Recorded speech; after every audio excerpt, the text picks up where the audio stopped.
Good morning, everyone. Jai Shri Krishna. Today I'll start chapter 10 of Bhagwad Gita, which is called Vibhūti Yoga, which means yoga through appreciating the infinite opulence of God. I'll briefly talk about this yoga and recite verses 1 to 20 from it, explaining its meaning. This chapter is narrated by Lord Krishna to help Arjuna meditate on God by reflecting upon His magnificent and resplendent glories.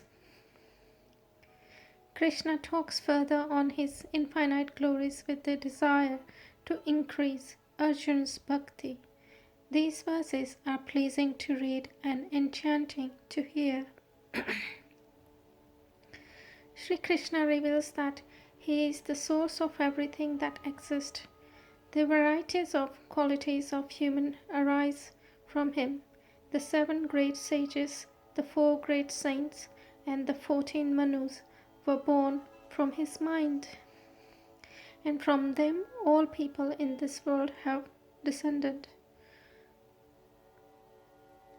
Those who know that everything proceeds from Him engage in His devotion with great faith.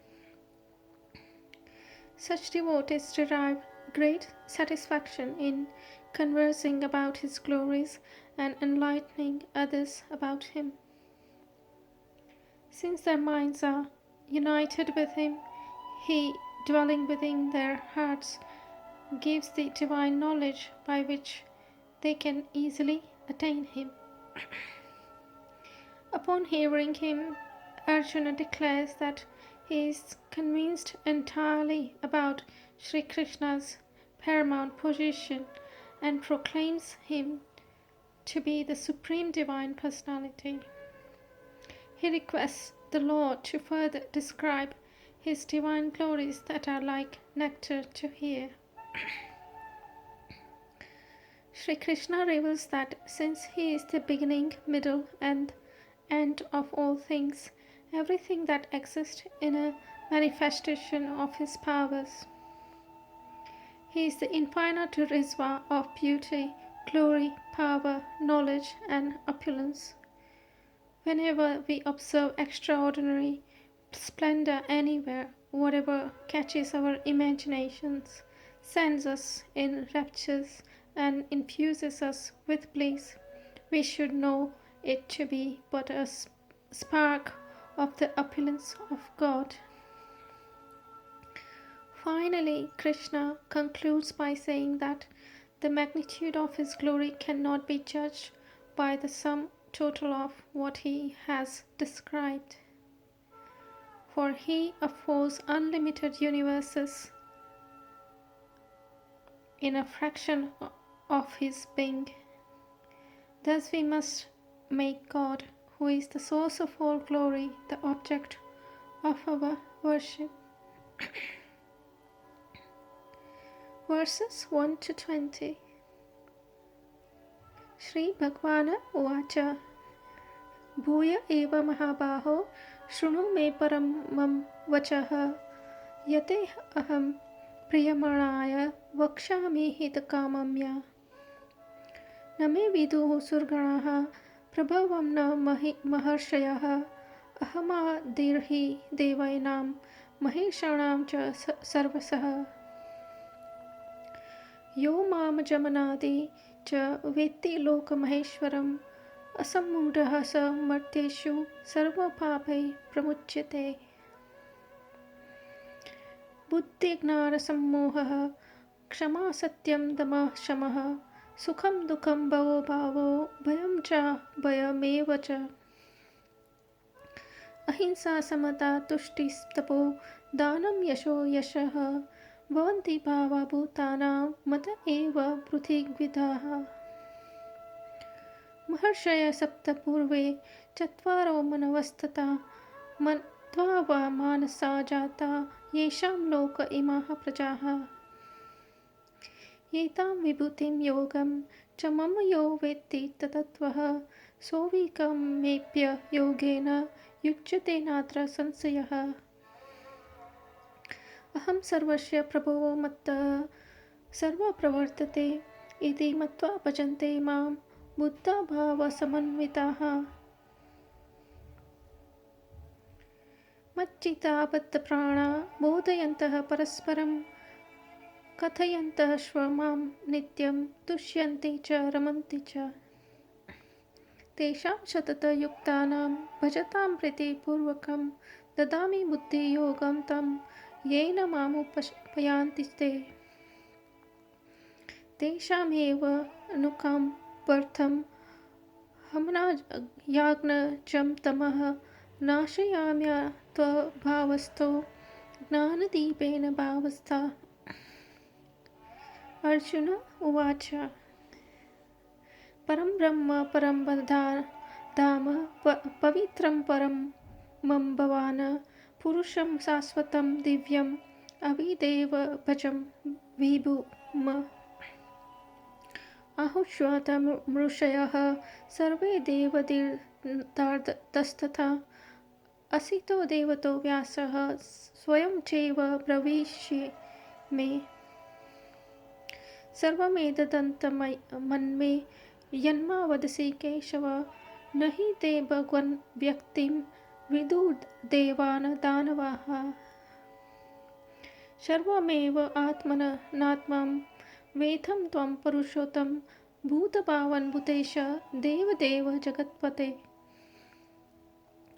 वक्तुर्महर्षेषेण Divya आत्मविभूतयः यामिर्वीतो लोकनिमां त्वं व्यापद्देह स्तति कथं विद्यामहं योगम् अस्तित्वा सदा परिन्तया न केषु केषु च भावेषु चिन्तोषि भगवन्मया विस्तरणान्मो योगं विभूतं च जनार्दन भूयः कतः तुत्रीणं श्रुण्वन्तो नास्ति मे मृतम्. श्री भगवान उवाच हन्त ते कदतिष्यामि दिव्याह्यातं विभूतयः प्राधान्यन्तः कुरु श्रेष्ठ नाश्यन्तो विस्तरस्य मे अहमात्मा गुडाकेश सर्वभूताशयैस्ततः अहमादिष्व मध्यं च भूतानामन्त एव च. Which means, the blessed Lord said, listen again to my divine teachings. O mighty armed one, desiring your welfare because you are my beloved friend, I shall reveal them to you. Neither celestial gods nor the great sages know my origin. I am the source from which the gods and great seers come. Those who know me as the unborn and beginningless, and as the Supreme Lord of the universe, they among mortals are free from illusion and released from all evils.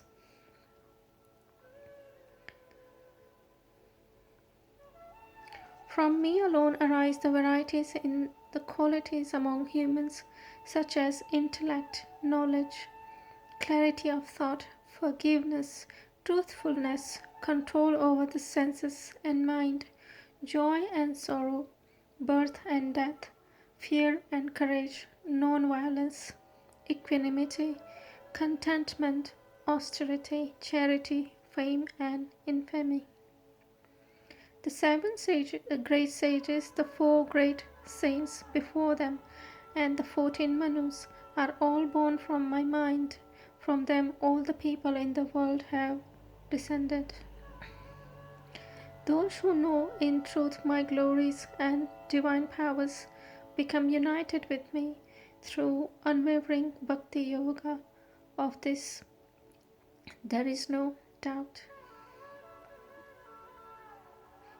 I am the origin of all creation. Everything proceeds from me, and the wise who know this perfectly worship me with great faith and devotion.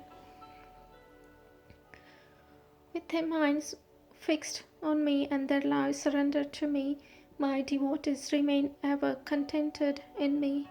They derive great satisfaction and bliss in enlightening one another about me and conversing about my glories.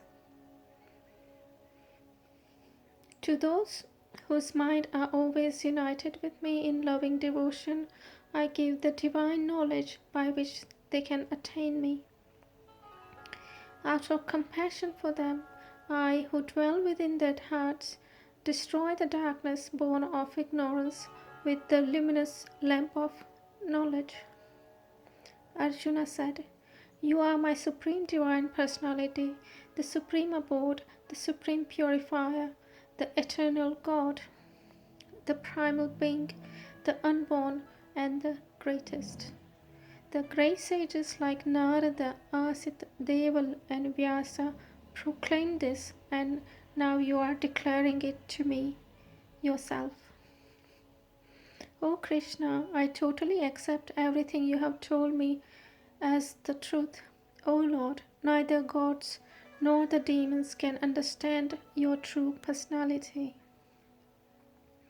Indeed, you alone know yourself by your inconvincible energy, O Supreme Personality, the Creator and Lord of all beings, the God of gods and the Lord of the universe.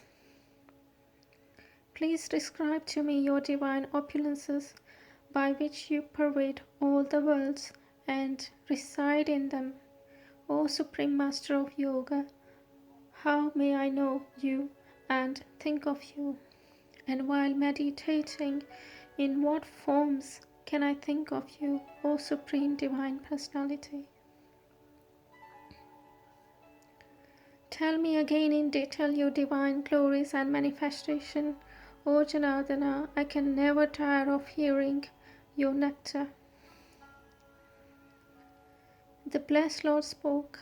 I shall now briefly describe my divine glories to you, O best of Gurus, for there is no end to their detail. O Arjuna, I am seated in the heart of all living entities. I am the beginning, middle, and end of all beings. अतः श्रीमद् भगवद गीता विभूति योग अध्याय 20 श्लोकम संपूर्णम। नमस्ते।